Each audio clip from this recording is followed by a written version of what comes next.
नमस्कार मित्रांनो, आजच्या काळात विद्यार्थ्यांकडे माहितीचा प्रचंड साठा आहे, पण त्या माहितीला योग्य दिशा देणारे विचार कमी होत चालले आहेत. मोबाईल, इंटरनेट आणि सोशल मीडिया यामुळे करमणूक सहज मिळते, मात्र जीवन समजून घेण्याची दृष्टी तयार होत नाही. अशा वेळी अवांतर वाचनाचे महत्त्व फार मोठे आहे. अवांतर वाचनामुळे विद्यार्थ्यांना समाज, माणूस आणि जीवन यांचा खोलवर विचार करता येतो. पुस्तकं आपल्याला संघर्ष समजावून सांगतात, वास्तवाशी सामना करायला शिकवतात आणि अन्यायाविरुद्ध उभं राहण्याची ताकद देखील देतात. म्हणूनच विद्यार्थ्यांनी अभ्यासाच्या पुस्तकांबरोबरच समाजविषयक आणि प्रेरणादायी साहित्य वाचणं अत्यंत आवश्यक आहे. आज मी तुमच्यासमोर अशीच एक कादंबरी मांडणार आहे, जी केवळ कथा सांगत नाही तर समाजातील उपेक्षित घटकांचा आवाज बनते. मराठी साहित्यातील ही अत्यंत गाजलेली आणि वास्तववादी कादंबरी, आणि ती कादंबरी म्हणजेच फकीरा. फकीरा या कादंबरीचे लेखक आहेत अण्णाभाऊ साठे.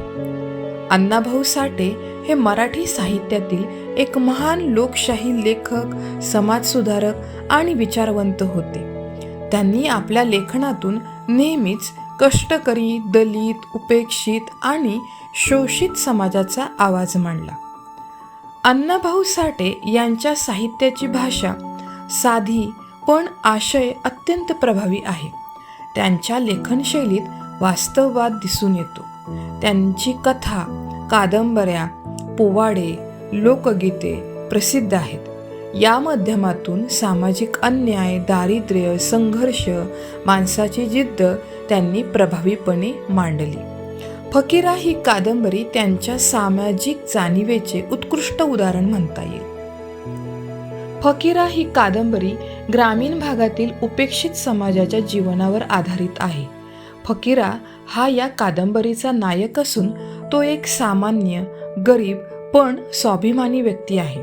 समाजात अन्याय, शोषण आणि अत्याचार होत असतानाही फकीरा त्याविरुद्ध उभा राहतो. फकीरा अन्याय सहन करणारा नाही, तो समाजातील अन्यायाविरुद्ध आवाज उठवतो आणि गरिबांच्या हक्कासाठी संघर्ष करतो. त्याच्या जीवनात सतत संघर्ष असतो, कष्ट असतात, पण तो कधीही हार मानत नाही. फकीराच्या या संघर्षातून ग्रामीण समाजातील वास्तव, जातीय विषमता, आर्थिक शोषण आणि माणसाच्या जगण्याची धडपड प्रभावीपणे समोर येते. ही कादंबरी फकीराच्या वैयक्तिक जीवनाची कथा नसून संपूर्ण समाजाच्या संघर्षाची कहाणी आहे. फकीरा हा केवळ एक व्यक्ती न राहता अन्यायाविरुद्ध लढणाऱ्या प्रत्येक माणसाचा तो प्रतीक बनतो. फकीरा ही कादंबरी मराठी साहित्यातील एक महत्त्वाची सामाजिक कादंबरी आहे. या कादंबरीत अण्णाभाऊ साठे यांनी समाजातील वास्तव कोणतीही सजावट न करता थेट विचार मांडले आहेत. कादंबरी वाचताना वाचकाला ग्रामीण जीवनातील वेदना, अन्याय आणि संघर्ष स्पष्टपणे जाणवतो. फकीराचे पात्र विद्यार्थ्यांसाठी प्रेरणादायी आहे, कारण ते अन्यायाविरुद्ध उभं राहण्याची हिंमत शिकवते. ही कादंबरी माणसांमध्ये आत्मसन्मान, संघर्षाची तयारी आणि सामाजिक जाणीव निर्माण करते.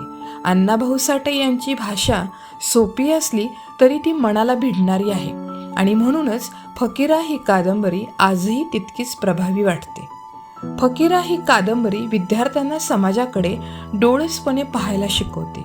ती केवळ साहित्यिक आनंद देत नाही, तर सामाजिक जबाबदारीची जाणीव देखील करून देते. म्हणूनच अवांतर वाचनासाठी फकीरा ही कादंबरी अत्यंत महत्त्वाची आहे. जर तुम्हाला अशाच प्रकारचे मराठी साहित्यावरील व्हिडिओ, कादंबरीचे सारांश, समीक्षा तसेच विद्यार्थ्यांसाठी मार्गदर्शन करणारे उपक्रम, शाळेमधील असणाऱ्या कृती, ॲक्टिव्हिटी आवडत असतील तर हा व्हिडिओ नक्की लाईक करा, आपल्या मित्रांबरोबर शेअर करा आणि अशाच दर्जेदार साहित्यिक व्हिडिओसाठी आपल्या चॅनलला नक्की सबस्क्राईब करा. धन्यवाद.